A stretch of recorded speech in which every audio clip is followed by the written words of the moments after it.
Bonjour, je m'appelle Gabriel Hubert, je suis le CEO et le cofondateur de Dust. Aujourd'hui, je réponds aux questions d'une IA. Présente-nous ton entreprise brièvement. Dust, c'est une entreprise qui permet de designer et de déployer des agents qui sont spécialisés sur des tâches particulières au sein d'une entreprise, qui sont personnalisés, qui peuvent s'adapter aux situations d'une équipe ou d'une autre en fonction de la demande et qui sont complètement sécurisés, ce qui leur permet d'être connectés aux données internes de l'entreprise, même si elles sont parfois très sensibles. L'IA va-t-elle nous rendre plus intelligents ou juste plus fainéants ?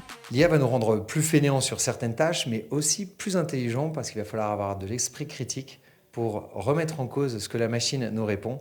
On n'est plus à l'ère des calculettes où le chiffre est toujours bon, on est à l'ère des réponses stochastiques qui demandent parfois un petit peu de jus de cerveau pour vérifier qu'elles sont bonnes. Quelle est la fonctionnalité IA que tu rêves d'avoir mais qui n'existe pas encore ? La fonctionnalité IA dont je rêve dans ma vie personnelle, c'est celle qui permet de résoudre tous mes problèmes de phobie administrative et en particulier de la gestion des factures et des impôts. Si je devais devenir ton assistant personnel, quelle est la première tâche que tu me délègues ?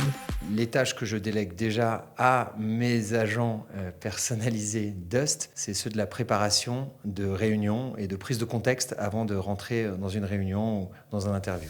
Les deepfakes sont de plus en plus réalistes. D'ailleurs, es-tu sûr que tu es vraiment toi en ce moment ? Moi, je fais partie de ceux qui pensent qu'on n'est pas dans une simulation.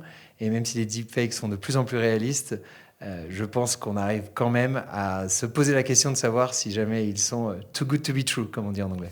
Dans 5 ans, c'est qui prend les décisions dans ta boîte ? Toi ou ton IA, secrètement devenu PDG ? Personnellement, je pense que je me réjouirais des deux. Si jamais je laisse l'IA prendre des décisions à ma place, c'est que je suis en vacances quelque part parce que j'ai l'impression qu'elle résout assez bien le travail. Mais plus sérieusement, je pense qu'on sera encore aux commandes et que les IA resteront des outils.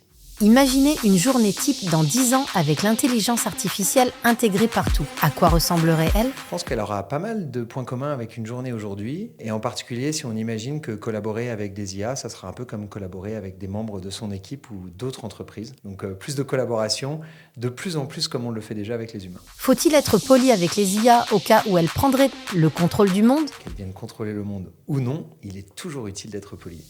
Le mot de la fin ? Je vous donne rendez-vous à Go Entrepreneur en avril.